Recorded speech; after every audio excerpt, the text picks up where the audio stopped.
Welcome to day 10 of Core Prosperity Relief.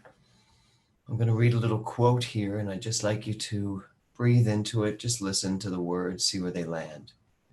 Faith is an oasis in the heart, which will never be reached by the caravan of thinking.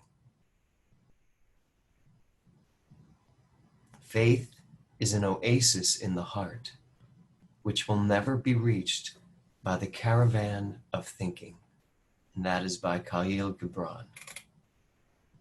So as you breathe into that, just recognize that you are in a safe space, a sacred space. You are here on purpose, where you've put yourself here.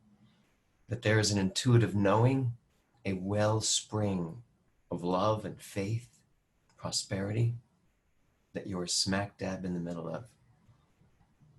And this day unfolds with precision and purpose, with joy and happiness. And then what we spend the next 15 minutes discussing brings forth exactly what the heart requires. Whatever we need to release, we release. And whatever we need to embrace, we embrace. This is what I know, and I let it be so. And so it is. So everyone, so yesterday was all about faith. I would break into George Michael here, but it's a little early. It's all about faith. Do I have it? How much do I have? And if I don't have it, why not? And I want to start today by saying that faith is an inner knowing. As Khalil Gibran says, faith already is. And you're never going to get there by thinking your way into it, trying to calculate your way into having more faith. Faith already is. It's just how much of it are you willing to unleash, right?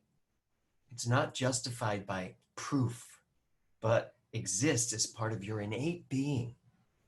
I loved my nephew saying doubting Thomas, and that beautiful story in the Bible all about doubting Thomas. We're all doubting Thomases, and we all wait for something to prove to us that, oh yeah, that was right. I was right with that. Faith is something that you have, I have, we all have.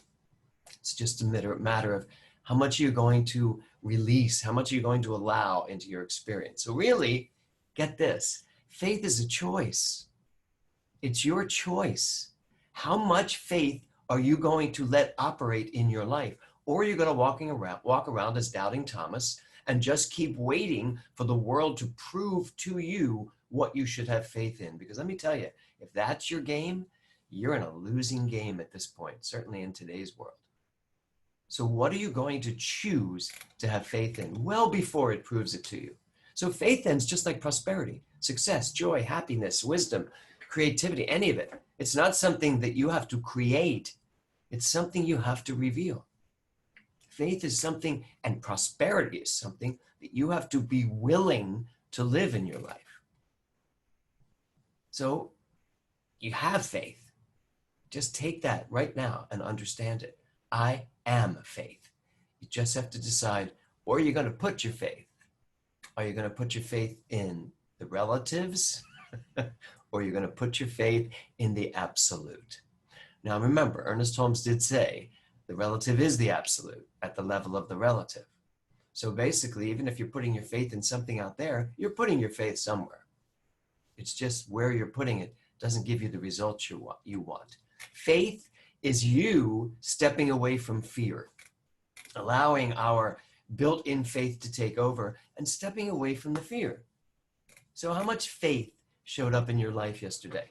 You know, I loved Michelle's blog about Ron's driving, about Ron's driving through, what was that, the Santa Cruz Pass or something like that. It's interesting how much fear we have about things like driving or things like the fires or things like the pandemic, how much fear is involved there. And yet, there is a faith in you that is insurmountable.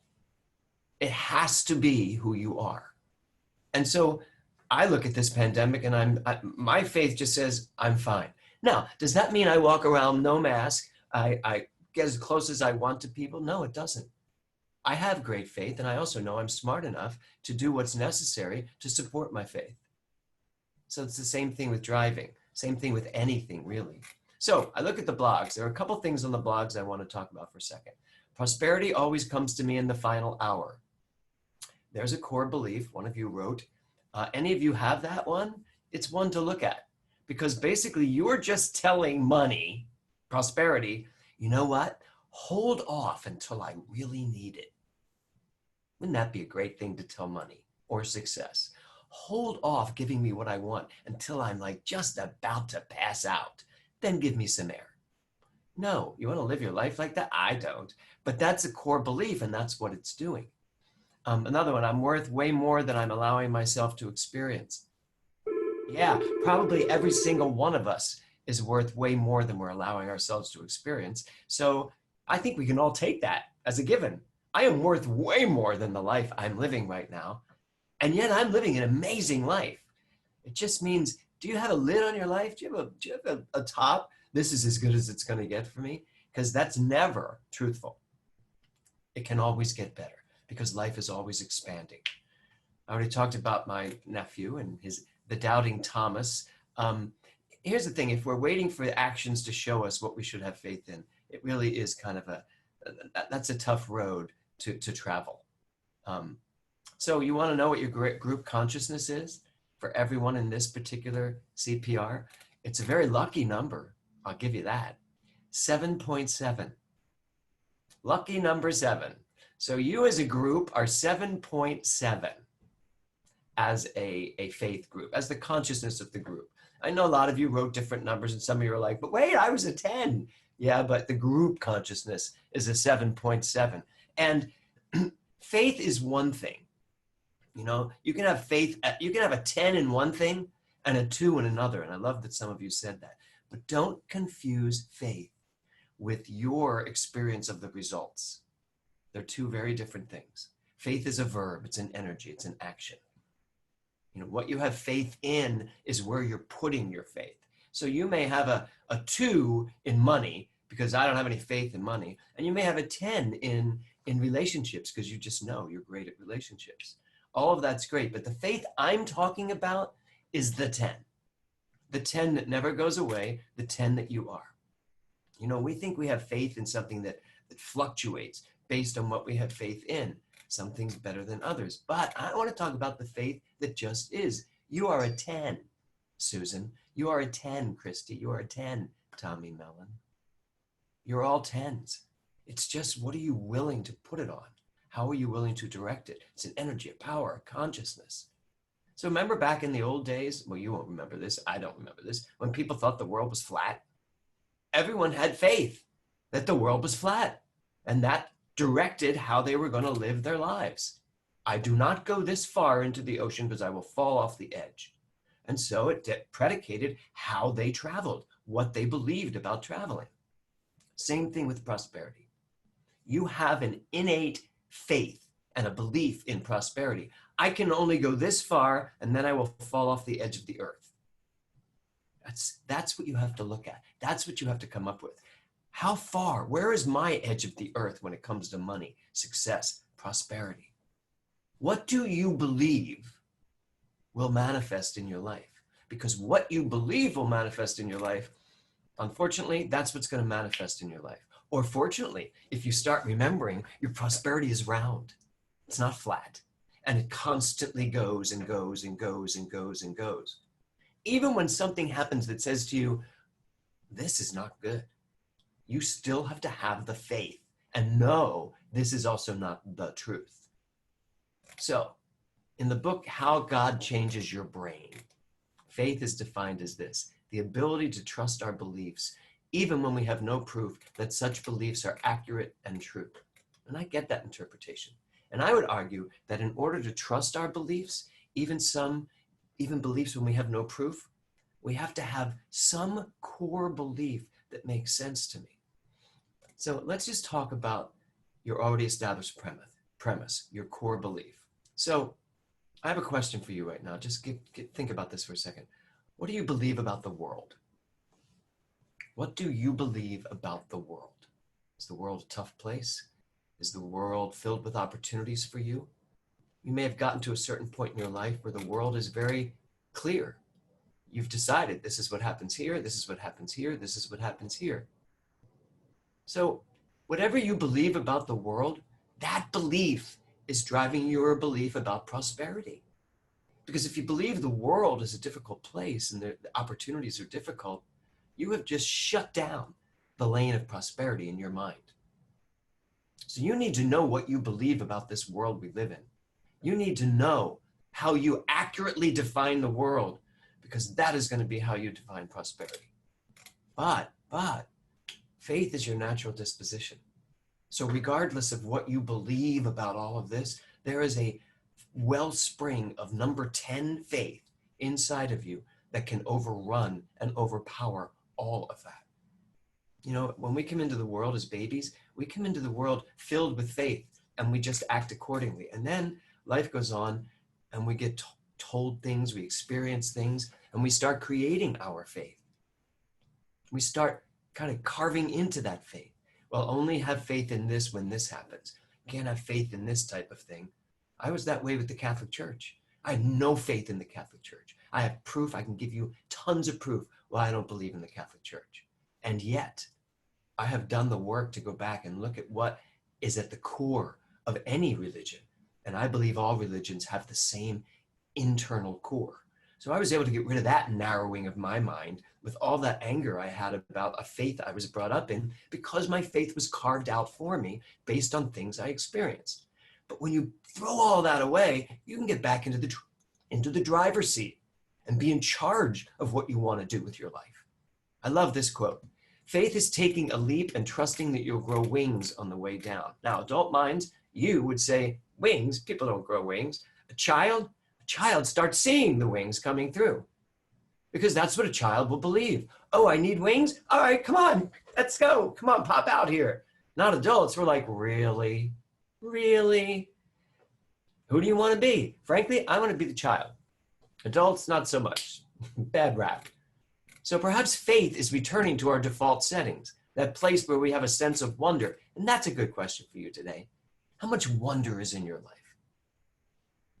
How often are you astonished by what's going on in your life? How many times during the day are you like, oh my God, that's so beautiful. Someone sent me yesterday a fruit basket, a flowering, what's it called? A live flowering plant that's all fruit. It was designed so beautifully. And this came out of nowhere. This is just somebody who logged on to Spirit Breath the other day and had such a beautiful experience. They sent me this beautiful plant, edible plant.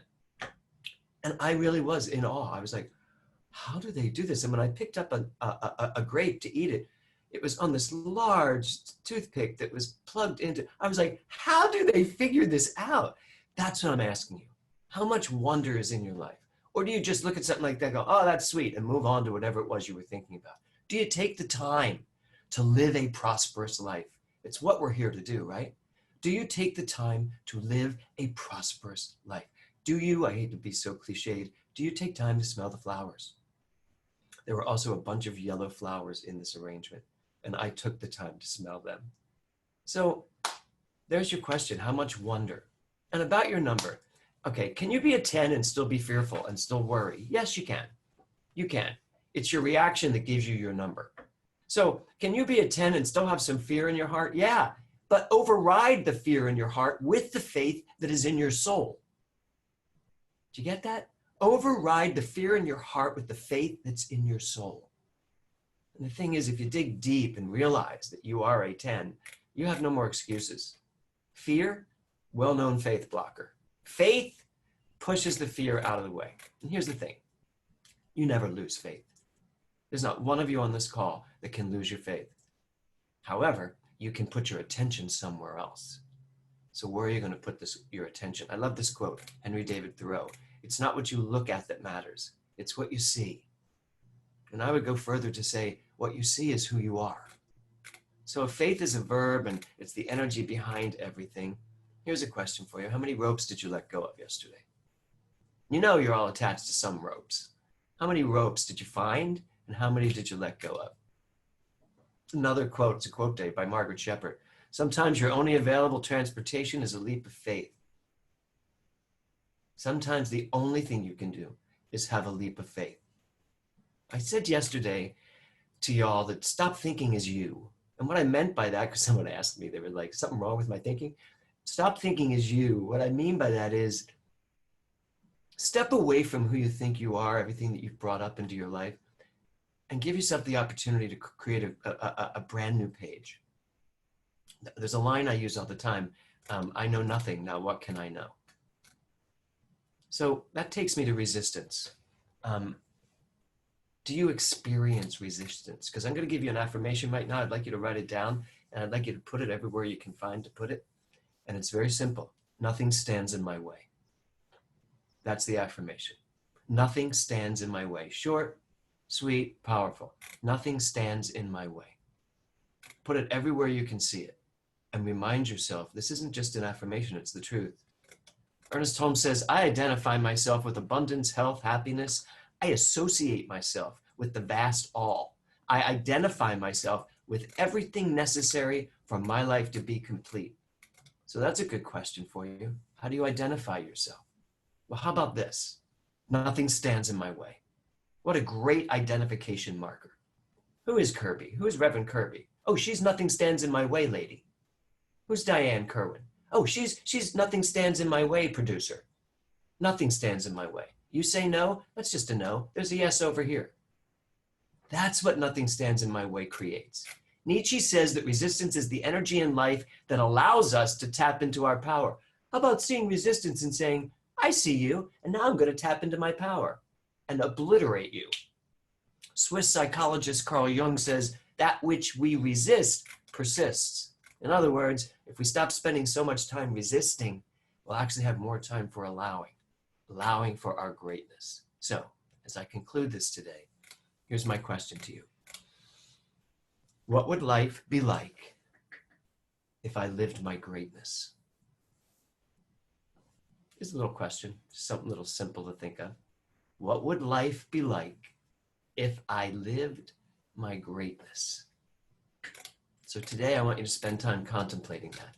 How would it feel if I knew my greatness, if I lived my greatness?